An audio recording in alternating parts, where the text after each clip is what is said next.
How are you? Good. How are you, Courtney? I'm doing well. I have Lisa and Devin here with me. Hey, Lisa and Devin, how are you?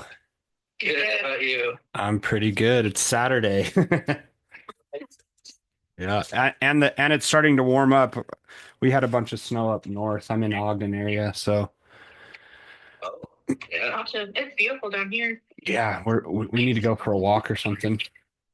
It's beautiful when it's not windy. Yes. That wind really puts a chill. Yeah. So me and Courtney chatted yesterday. Courtney, I'm not sure what you told them or questions you guys have on this, but you want to try and kind of catch me up on where you guys are at? Fall. So I would say just maybe start with a pitch. Yeah. Let's see if they're, just interested in what you have. Sure. Yeah, so Courtney shared some information with me, especially with like the rental market that's going down there. I had no idea that was happening. So that was actually pretty cool. Um, and we're basically investors. We like to buy things creatively. We either the main way we do stuff is we either buy it to flip it or we buy it and hold it as a rental. So I think either option is decent for yours, but a lot of the time when people are wanting to get creative, they have a set parameter on what they're wanting, and I kind of like to work with the sellers on what you guys are wanting because that's really more important to give you guys what you want in order to get what I'm wanting.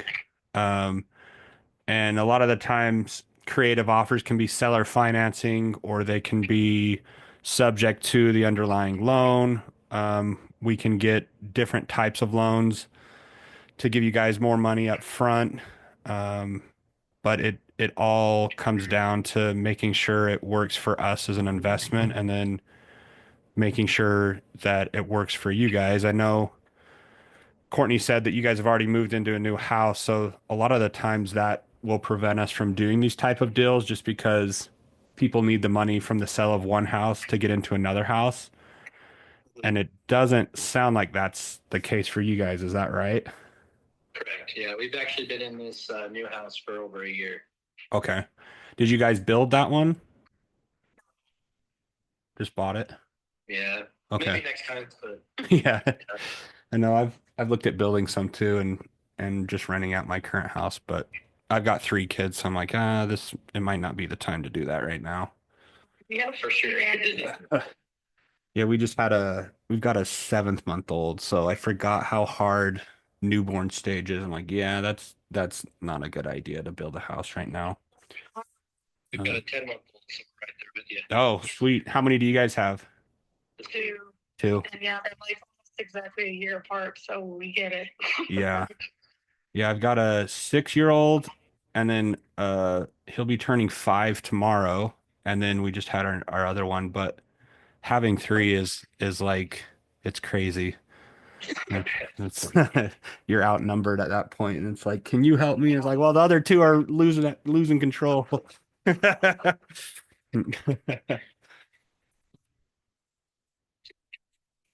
probably eventually have a third, but we want to wait until the other two are a little bit older. Yeah, I told my wife, I said, look, I'm fine with two. I'm fine being done, but if we do have a third, our oldest one has to be at least 5 so she can help out a little. So it ended up happening, and now all my negotiations with my wife are I'll do that if you agree to let me get fixed so that we have no more kids. So yeah, that's like my number one goal right now is get fixed so I'm done with having kids. But they're great. I love them. They're so much fun. So anyways, back to this. Um, depend like I know this isn't always the first option that people want to do. I wouldn't recommend it being your first option either on getting creative. There's are certain risks that come with it, but we work with attorneys and make sure all the paperwork is correct and structure this in a way so I make sure that you're protected as well.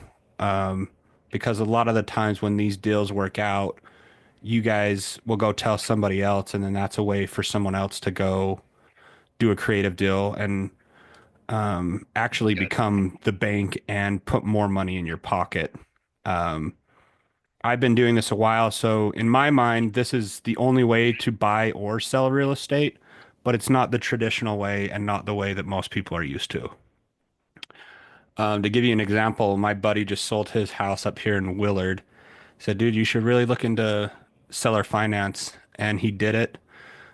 He got a really big down payment to get him into another house, but he's now acting as the bank and getting interest on the seller's payment instead of the bank getting those interest payments. And um, he came to me after he sold it and said, dude, I want to go buy more houses like this so that I can keep doing this. So it's a great investment strategy, but it's also I love it so much because it's great for sellers as well if you fully understand it. Um, and I uh, I know that you probably don't fully understand it, and I think Courtney's knowledgeable enough to help you understand it, and that's kind of why I wanted to jump on the call. But there's there's many ways that we can do this. The main thing though is like, what are you guys needing and wanting right now? And then that can kind of help me guide the offer on where it would work for the both of us. I mean, we're in a decent position financially, whereas if we didn't get a ton of capital now, it wouldn't really be a big deal, especially if we're still doing like a monthly, if we're getting a monthly payment from that, from what I understand. Yeah. Um, our main goal with selling this house was we're just kind of sick of dealing with renters, even though it's only been less than 2 years. Then we want to avoid capital gains tax, which I think is you have to live in the house 3 out of the last 5 years to avoid that. Right. What our accountant said. And then we were just going to use whatever capital we get from the house to put into savings and pay off some debt. Debt. Okay. Yeah. So you brought up a few really great points. This one, capital gains tax, it helps you avoid it because you're only going to have to pay taxes on what I pay you up front. So a lot of the times I'll tell sellers, look, I know you want a really big down payment, but it actually benefits you more if we don't do that because then you're not going to have to pay as much taxes on it. Um, and then, if it's a lower down payment, obviously we negotiate what the monthly payments would be. They'd probably be higher. The other point that you brought up is not wanting to be a landlord. We run into a lot of people that are tired of being a landlord and don't want to have to deal with the headache. And this is a way where you're essentially a landlord because you're bringing in monthly payments, but I'm in complete control of the property. If something goes wrong with the property, I'm the one that's liable to fix it because I own it now. If it's vacant, I'm the one that has to go find a new tenant. If I have to evict someone, that's my responsibility. So a lot of people love it because it's the idea of having a rental property without all the headaches. I'm the one dealing with the headaches. So the other question it would be, do you guys have an underlying mortgage on this still? Yes. Okay. Yeah, we have a mortgage and then we also have a couple. We have lines of a debt. we have a home equity line of credit on it as well. Okay. What are the balances on both of those? Do you know? The mortgage is roughly 130, Okay. and then the line of credit is roughly 60. Okay. And uh, is that it's a HELOC, correct? Yeah. Yeah, Do you know if you have a variable rate on the HELOC? it's Yeah. variable. Yeah. Um, For how long? That's a good question. 10 years. 10. Okay. I think if I remember correctly, that's what Danny said. Okay. And what's your interest rate on both of those? The interest on the house is 2.7. 2.7. Oh, good. Yeah.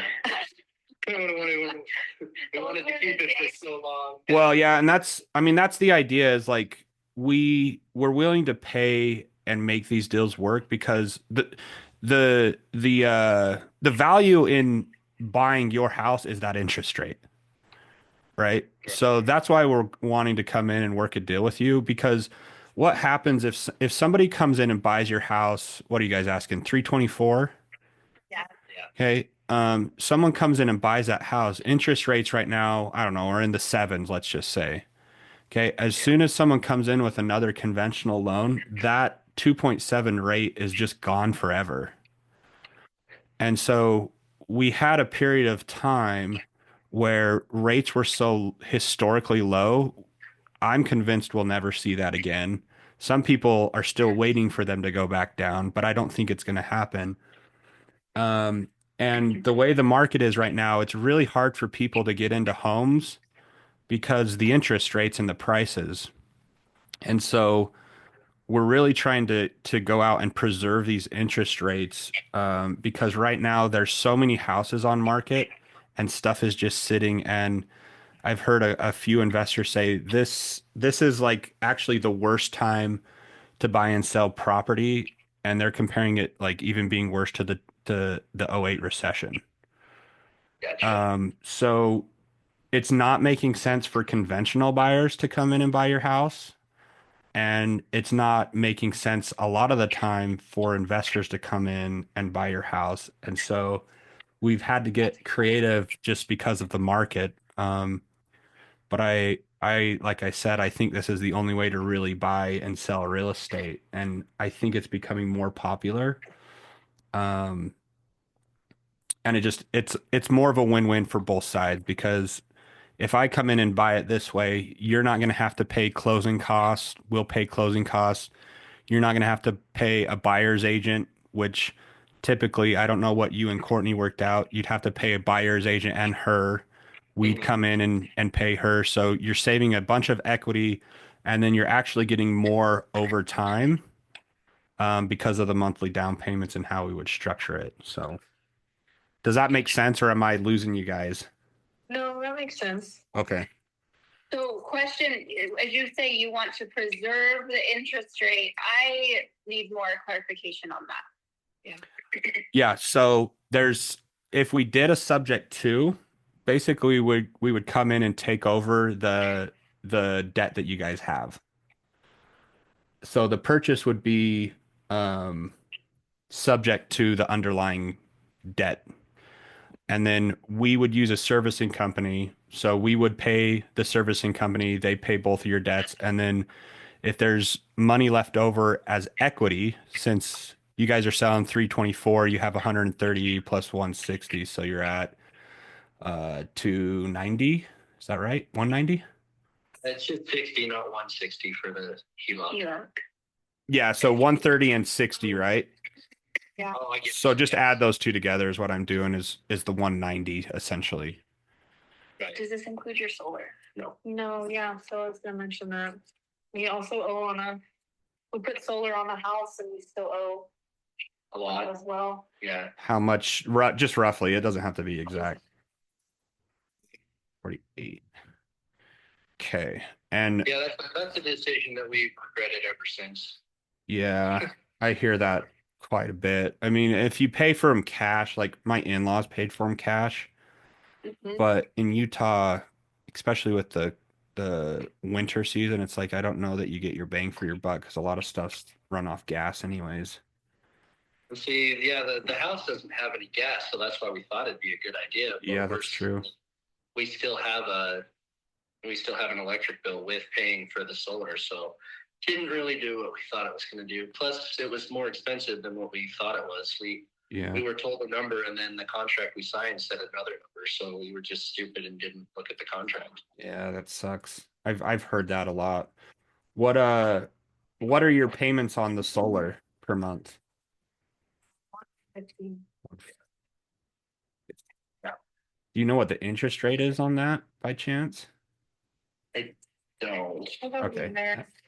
I can figure it out. Do you know how long the loan is? Like 5, 10 years that it has to be paid off? I honestly think it was a 30. Huh, well, I could be wrong with it that. could be 30 with a really high interest rate. Mhm. Okay, that kind of throws a wrench in it. It can still work.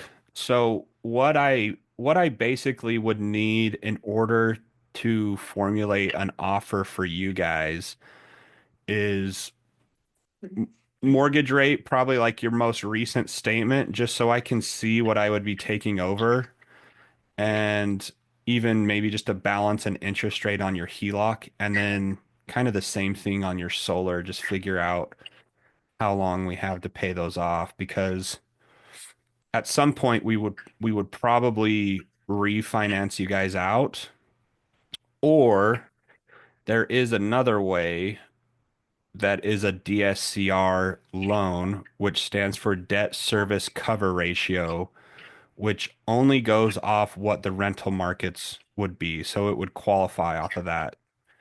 Um, we may be able to go that route and have it make more sense so that we can pay off your mortgage, HELOC, and solar panels. And then you would just sell or finance whatever's left in the equity. Right.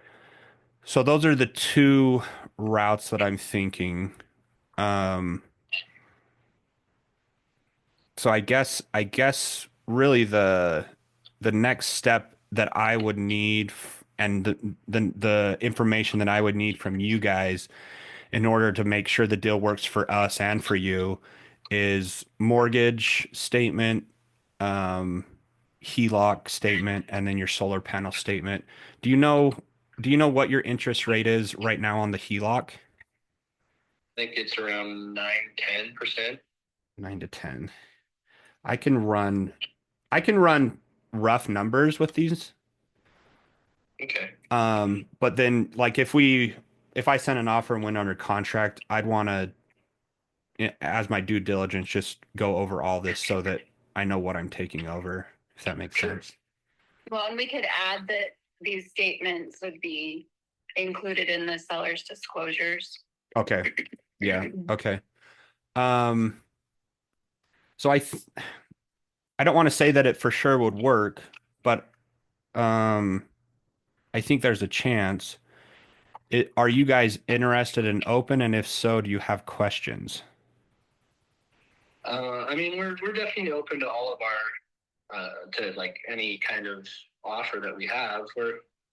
We're not ridiculously desperate to sell the house. I mean, if we don't end up selling it by September, which would be 2 years, and so we wouldn't want to sell it because of the capital gains tax. Yeah. We were thinking of trying to turn it into a duplex and just kind of having. I know that's 2 renters, but it's easier to find renters when it's a 2 to 3 bedroom. Yeah, as for opposed to sure. 2. Yeah, Courtney was mentioning that that basement could be another living area. Yeah, it wouldn't take much to. You just have to pretty much just install a kitchen, and it has 2 entryways, so you just would have a private entrance on both. I mean, Okay. obviously, to turn it into a true duplex, you'd have to separate the plumbing and the electrical. I think is usually how it works. But Yeah, yeah, depends how you do it. Um, yeah, probably to get it permitted and legally done, you would need to do it that way. So what made you guys start to do the creative ways of doing this? Like what brought that about at first? Well, my personal story, I've been in real estate for going on 5 years now, and I'm licensed up here. And so it was really hot back when interest rates were low. But when the market shifted and interest rates went up, I thought I have to figure out how to get people into houses still because there's a way to do it. I just don't know. And actually, before I was in real estate, I bought a property up in Bear Lake on seller financing. Um, I honestly didn't even know what it was. I just heard that it was really good from other people that invested in real estate. And so I started throwing offers out on land up in Bear Lake and just saying, "Hey, are they open to seller financing?" And I got one that said, "Yes, we are. What terms do you want?" And I had no clue what they were talking about with terms. And so I said, "I don't even know. Just ask them what they want." And so they said, "Well, we want a $9,000 down payment and $50 a month payments." And I said, $50 a month, that's like a Netflix subscription. Let's do it." So that's how I bought my first one seller financing without knowing what I was doing. And so when the market shifted, I remembered that and I started networking with some people that know how to get creative on this, like bigger investors. This is really how a lot of commercial real estate is sold and a lot of businesses are sold because business owners like to write off everything on their taxes. So when someone comes in to buy their business, if they can't show how much their business is making because they wrote it all off, they have to do seller finance because they can't get an SBA loan won't lend on something that you don't have numbers on, or you can't show on the taxes. So it's very popular in commercial and business, the business world. It's not as popular in residential just because everybody does it the traditional way, but it's becoming a lot more popular. So that's kind of how I got into it personally is I just was trying to figure out how to get my friends and family into a house that they could actually afford.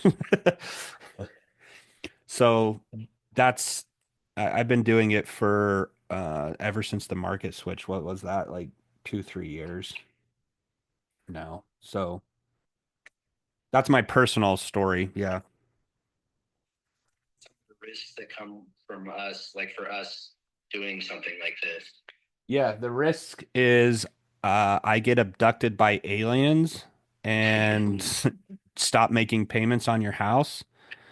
So that's the number one worry that people have is, well, what if Jordan, what if we sell this house to you? What if you stop making payments on it? And I said, I never have, I never plan to. But if that happens, it actually, the way we structure it benefits you because you would keep everything. You would keep my down payment. You would keep any payments I've made up to that point, and then you would get the property back to you. So a lot of people are like, Everything. We don't want you to be abducted yeah, yeah. I mean, I told my friend that sold his, I was like, dude, the best thing that could happen to you now is that guy doesn't make any payments and you get your house back and keep his 100 grand. I don't think it's going to happen because when people put down, when they have skin in the game, they're not wanting to default either. And the way we do it, that's the last thing that we want to do. But yeah, it. Just to throw another perspective in here, we've talked about the traditional way to borrow houses or to get in a house, and that so many people get in houses right now with almost nothing down. Yes. If you're a first time home buyer, you can walk in with very little money down. Yeah. Where what he's saying is someone's if you're like, listen, he's going to have to put a lot of money down. Anyway, I guess in seller financing cases, someone's bringing their own 20, 40, 30, $50,000. And it means it's something different when you're selling to someone that can actually save that amount of money to work rather than the traditional way. But I love it. I love it so much just because what it's done for people that I know. Here's an example I'll give you. I had a couple, it's great for business owners or even people that their credit score, they can't get it up because something happened. Um, these guys were living out of a mobile home park and they could not qualify for a loan. We worked with a credit repair agency for, I want to say a year and a half, maybe even close to 2 years, and they never could get it up enough. So one day I said, "How much are you guys paying for your mobile home park per month?" And they said $3,000 a month. And I just thought like, and I'm like, "How long have you been paying that?" And they're like up to close to 5 years. And so I'm like, it is crazy to me that someone that is making a payment for 5 years for $3,000 a month cannot go improve their situation and buy a house. So their mom had a lot of medical issues and she was living with them. But we were able to get them a house here and finally get them into a house and have them not be in a mobile home park. And a lot of that was just going towards lot rent. It wasn't even going towards the house or the payment of the trailer that they were living in. So there's a lot of cool stories that I could share, but um, I don't know. I guess I really love doing it this way because of how many people it can actually help, and not just on the buyer side, but on the seller side too. Right. So, I think we're interested, right? Our main thing is about paying off that mortgage and the solar and the home equity. And then if we had payments coming in every month, I think we'd be sitting pretty. pretty. Yeah, I've even thought of, I told my wife, I'm like, why don't we just get an RV and travel the country and like we'll homeschool our kids, and instead of talking about all these historic places, let's just take them there. And I was like, we'll just seller finance our house, and then, if they don't make payments on it, we can just come back. It, just kind of going back to that. So you did get abducted by aliens. I mean, or better yet, I'm sure you're not this kind of person, but you just decided I don't want to pay anymore, just to make it easier. Um, would attorneys have to get involved? Like we'd have to really hash out this stuff. It all depends on how the deal is structured, because there are people out there that will structure it where you will have to go through the foreclosure process, and that can take a while and cost a lot of money. We don't structure it that way. And so to make you guys feel comfortable, we have an attorney. If you want to get on a phone call too, like once I write up an offer and send it over to you, just to ease your mind that, hey, look, if Jordan defaults one time, or let's say we'll give him a 30-day grace period, and then if he doesn't make that payment, then the property goes over to us immediately. So we can write all that in the contract so that let's just say I didn't make a payment, then you would be protected. Gotcha. We can write whatever we want in a contract and structure it however you guys want. So you think there is an option where you could take on all this debt? I don't know. I wasn't expecting the solar. I know it's only 150. It's just what we're looking at is the cash on cash return. So it depends how much it's going to cost us to initially get in and how quickly we can make that money back. Right. So I have to run some numbers. I have a few different strategies in mind that I just need to figure out which would be the best for both of us. So I don't want to guarantee anything and like get your hopes up, and then I come back and just say, sorry guys, it's not gonna work. So Kind of a thing, and I doubt this would ever actually work out. And not saying that I would want to do this, but would we have to? I don't know exactly what the rules are with this, but could we still continue to pay off the solar even though you're the owner of the house? yeah, yeah, we could structure it. The other like what I'm thinking is if we could somehow pay off the HELOC just because it has the variable rate. If the solar panels have a locked in interest rate, that's not that's more valuable than having a variable rate, because let's just say rates shoot up again, then we're stuck with that. So I would, looking at it, your interest rate's great on the mortgage. The solar panels, I know a lot of people just don't like solar panels, but if the payments are 150 and the interest rate's low enough, it's fine. The problem will be if the interest rate is just astronomical, then the solar panels might make more sense to pay off before the HELOC. So, yeah, I don't know, to be honest. We can structure it that way, yes, but I don't know what would be most beneficial for on our end. Right. And yeah, and honestly, keeping that solar thing would definitely not be beneficial for us. Yeah. Just because we continue to pay off something for however many years that we don't even technically own it anymore. Yeah. But like it might get the deal done right, or we reduce monthly payments by 150 or something. We can get creative with it. Right. So, okay, I'll run numbers on the information that I have. Do you know what I didn't get this, the payments would be on your HELOC right now that you're making per month? It's dumb. Right now it's like 450 450. just interest. It's that again, it's these kind of things that made us say, yeah, we should sell Yeah. this house because it's hard to get above that. Like we still make extra little payments to that, but just that I think we paid like $7,000 just in interest on that last year, Yeah. and that's not good. Yeah. It's not fun.